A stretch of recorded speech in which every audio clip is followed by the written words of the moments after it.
When talking about the console exclusive Doom levels, it gets very difficult knowing where to start. A lot of Doom players simply haven't experienced the levels created for Jaguar or PS1 Sega Saturn versions of the game, and that means that these levels are horribly overlooked and largely forgotten. This isn't the fault of players, they've never been brought to the PC in any official form and have been largely forgotten by id Software. I think that's a real shame. Some of these console exclusive levels are unique, interesting, and arguably some of the most fun experiences one can have with classic Doom. If you want a great example of that, the penultimate level to PlayStation 1's Doom is a great place to start. That level is Twilight Descends. For my money, Twilight Descends dwarfs a lot of what Die Flesh Consumes brought to the Doom table in 1995, and is easily among the best outings across Doom 1 and Doom 2. That's quite the tall accolade I'm throwing out there, so why do I say that?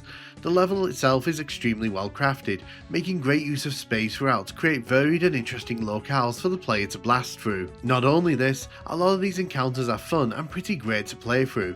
There's a lot of variety on offer here, and players are always facing some kind of new and interesting challenge. Sometimes you'll be facing off against a horde inside an enclosed space, while others give you huge amounts of room to duck and dive from enemies. From cliff faces to narrow mine shafts, dark atmospheric rooms to wide outdoor spaces, this level really has it all. What helps things along is the layout of the level. It's easy to navigate, fun to explore, and just doesn't waste that much time with excessive space. The level has its grander moments as well, but a lot of the level is focused on gameplay experiences. The opening sees you being faced down by imps and barons of hell. These serve as blocks to the chain gun and chainsaw, two weapons that'll make pistol starting that much easier. To get the chain gun though, you have to deal with pinkies and shotgunners stuffed within monster closets. When you dash up the stairs in front of you, you're greeted by a Baron of Hell and a number of enemies who are seeking to take you down. There's a small box maze to navigate, monster closets that open up elsewhere to reveal a fresh challenge, and a sense that something evil is happening. Of course, all this kind of thing has been seen before in Doom, it's nothing new in that department, but it's the execution that really sets this apart. The connection of these spaces and the way that they're utilised makes for some memorable moments. When you eventually make your way through the red door, you have to face off against Barons of Hell on a hill. There's toxic surrounding them. The player has to be smart here and be tactical, using the distance to their advantage. Diving in headfirst to tackle the Barons is foolish, but so too is rushing around the toxic pit without protection. Luckily, the game provides this, giving options to the player in how they approach this space. You'll be seeing a lot of Barons of Hell in this one, but you'll also be given lots of weapons and ammo to use against them. And that's one of the things I really like about this level. It doesn't play keep away with ammo or health. I brought this up a lot when talking about Doom 1 levels, in particular Die Flesh Consumed. One of the big problems I have with the opening level in Die Flesh Consumed is that it plays keep away with ammo and health, but to the point where I feel it begins to harm the experience. Here that isn't the case. This is a very challenging map, but the game gives you plenty to work with and plenty of options in how to use the weapons you're given.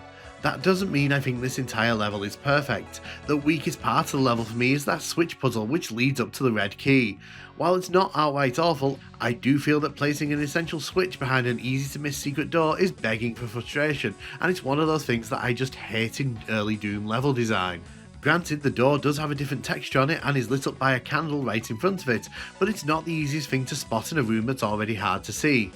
It's an excellent level in my opinion, and one that delivers a solid, fun experience. As I said in my Ultimate Doom ranking video, I genuinely believe had this been placed in the original Doom game, or Doom 2, it would be held up as one of the strongest levels in either game. For my money, it's a well-rounded and fun experience that really stands out from the crowd. Like I said in my ranking video, I did consider placing this in the top spot, and to be honest, looking back, I do feel this is slightly more well-rounded than Computer Station.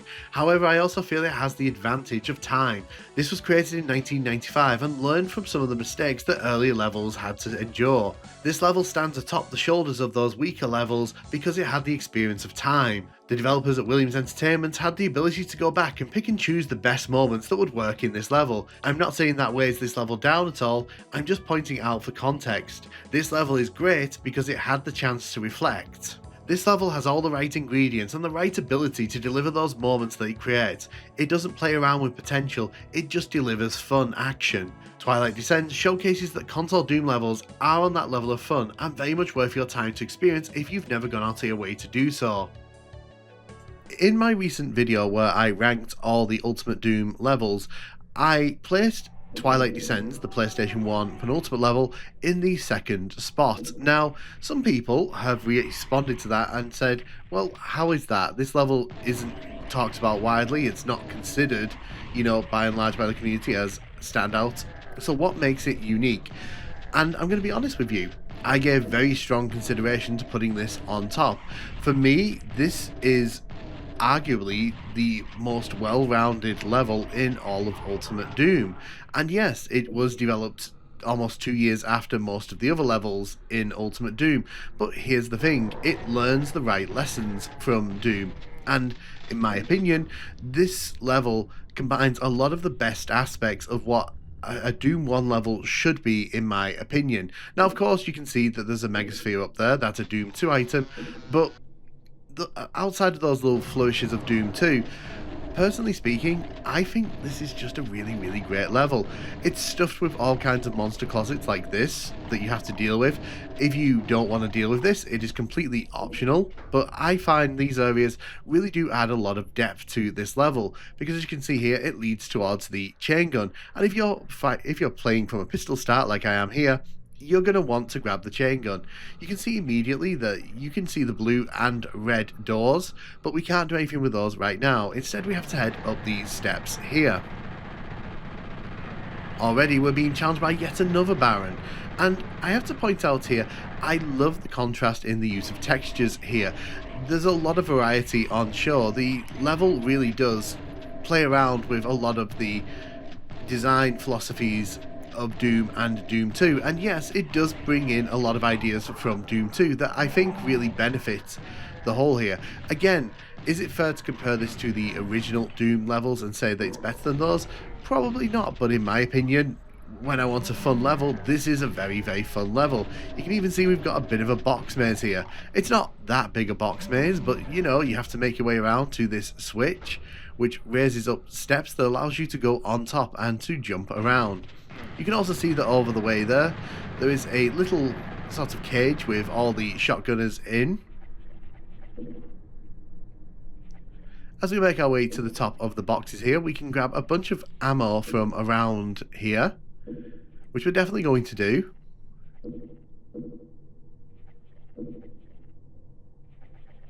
But again, what I really like here is that this space feels considered, it feels interesting. I'm not the biggest fan of that right there, where you have to step on top of the box to get the blue key to come down. I do think that's a bit silly, but outside of that, I don't really have too many issues here. I know that there's a soul sphere behind one of the walls in this room, although I always forget how we actually get into that area. I assume it's behind that little wall there, but quite how we get in there.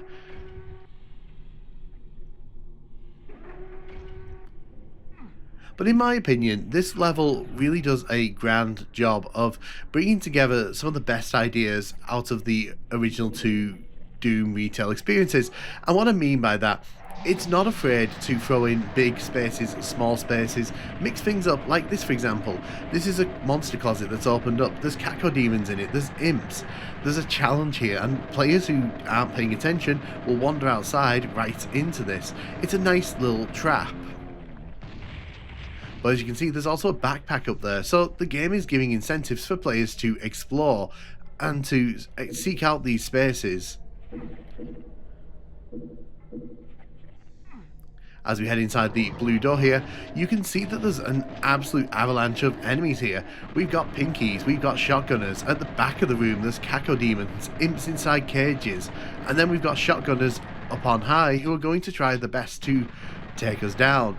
Now, what I really love here, and unfortunately this is one thing that the PlayStation 1 version of Doom can do more effectively than the PC version, just look at the use of lighting in this space. This room is gorgeous. It's atmospheric, it's tense, and yes, of course, PlayStation 1 Doom having coloured sectors, lighting, and all that stuff really does, help this to pop. But in my opinion, it makes use of the assets that it's got to great effect. And like I said, this room, this space, very interesting to fight through. Because you can see there, we've got a cacodemon over there, we've got a shotgunner, and then we've got the imps shooting from the other side. So our attention is being split here.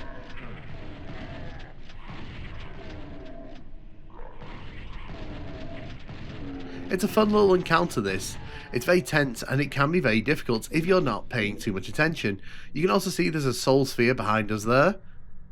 And if you're paying particular attention, you can go up top here and grab yourself a rocket launcher. Doing so unleashes these shotgunners here, no problem at all. But then guess what's inside here? It's another Baron of Hell.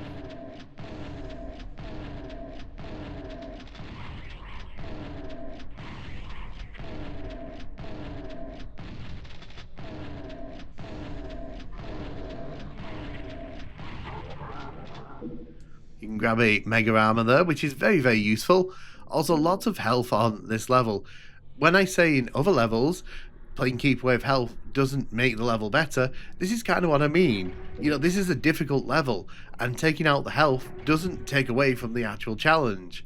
Now you can see that the red key is there. It's kind of teasing us. It's kind of making us want to kind of explore further ahead. Now, in my opinion, this is probably the weakest part of this level, and the reason that I say that is because this section here is essential. You do need to come inside here, and you do need to hit the switch within if you want to get through this next section. And the problem I have with that is, even though, you know, it's not super hidden, the fact is a lot of players may not spot that wooden texture is slightly different. And I think it's a bit mean to put it behind a hidden wall / door. In my opinion, it's just a bit nasty work, in my opinion.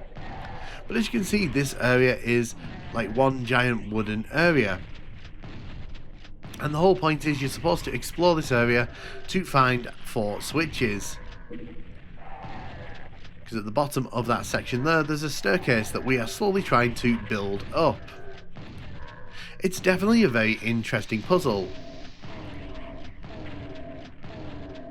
Very unique puzzle as well for Doom 1 and Doom 2. You don't see puzzles like this too often.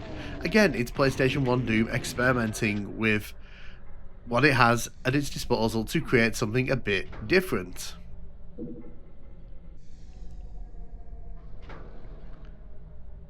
And then we need to head up this lift here. It demands that the player explores this area, that gets used to this area and understands what this area actually is. It's definitely interesting in my opinion, and I feel that this puzzle, even though I say it's the one of probably the weakest parts of this level in my opinion, I also think it's very well executed for what it is.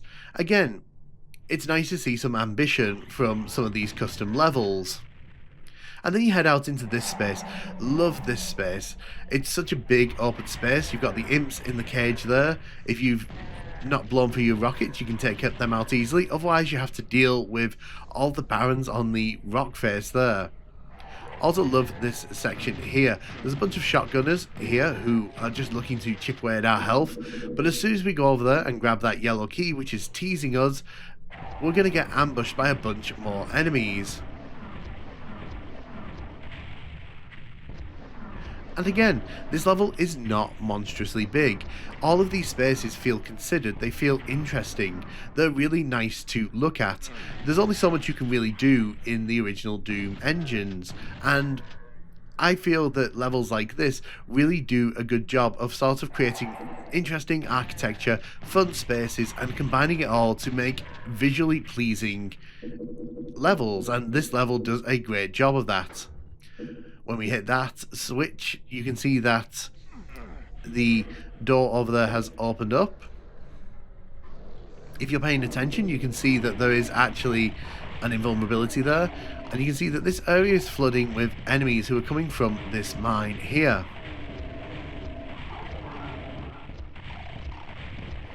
And as you can see, there's not just 1 or 2 enemies, there's quite a few in here. And when we turn the corner here, we get ambushed by the imp here. And yes, I have died to this a few times. When I forget that this trap is actually coming up, it's actually pretty devious, and I actually kind of like it. But again, we're coming into another varied space here. We've just left that mine shaft. It was small, narrow, cramped. Here we are again, back outside in the wide open space. We can take down the imps there, and when we turn the corner here, there's a bunch more enemies.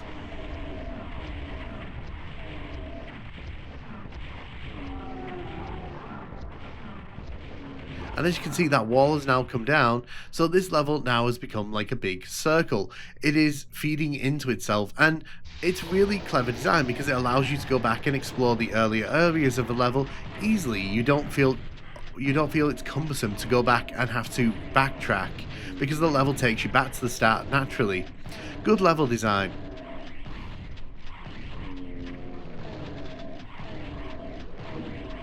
I also like that this level has a high monster count. I think one of the things that really frustrates me about some of the original Doom's later levels in Inferno, for example, it doesn't raise the monster count. By that point in Doom, you should be throwing enemies at the player to challenge them, and I feel like levels like this really showcase what that could achieve if they'd gone all in on that. There is a secret here. I'm trying to see if I can find it.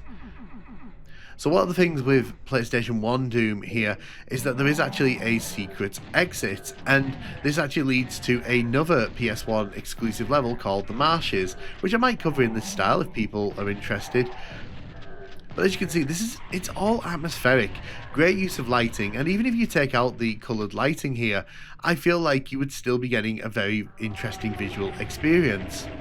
But this is what sets PlayStation 1 Doom apart from the PC version, in my opinion. It really hones in on the strengths of this coloured lighting, and it really does make you wish this had been in the PC original. Now you can see when you hit that candle there, it actually drops down the lift, and when we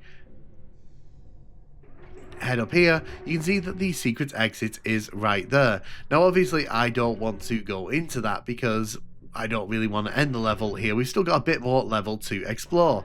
But again, it's actually an interesting secret exit because it's kind of halfway through the level, so you can theoretically skip your way through a lot of the level if you don't fancy it. You can also use the teleporter at the end of the pier there to get into the Megasphere area. So there's one final area here with the Barons of Hell, and again, it's another kind of encounter because you've got a bunch of pinkies here who are going to charge around to get to you. That's a Nightmare Pinky, by the way, if you've never played PS1 or Saturn Doom. But you can see here we've got the Barons of Hell in the centre, and yes, it is limited here, but have you noticed we're not using Doom 2 enemies? One of the things with PlayStation 1 Doom is that it does make use of Doom 2 enemies, but this level chooses not to. Instead, it only merely makes use of the custom enemy, the Nightmare Spectre that you just saw. And it really does make the Barons feel like a threat because there's quite a lot of them on this level. Also love the sort of silhouette of that space outside there. Very, very lovely to look at. Again, it all just feels very well crafted, feels very meticulous, and honestly, the first few times I played this level, I didn't really think much of it, and I think that was because I was a lot younger. I didn't really appreciate what great Doom levels actually were, but when I look at this level, when I play through this level, I just get excited. It's a fun level, and in my opinion, if this had been in the base PC game in 1993, I think a lot of people would hold this up as one of the strongest outings. If this was in Doom 2, I feel the exact same. I feel this is just a very, very strong level, and in my opinion, it's one of the most well-rounded, well-realised, and best-looking levels in Ultimate Doom, and Doom 2. I'll even go that far if you really want me to. But yeah, let me know what you think of Twilight Descends. Are you a fan of it? Do you think I'm overhyping it? And do you think I'm wrong to put this second in my ranking of Ultimate Doom levels? Let me know in the comments, and thank you so much for watching.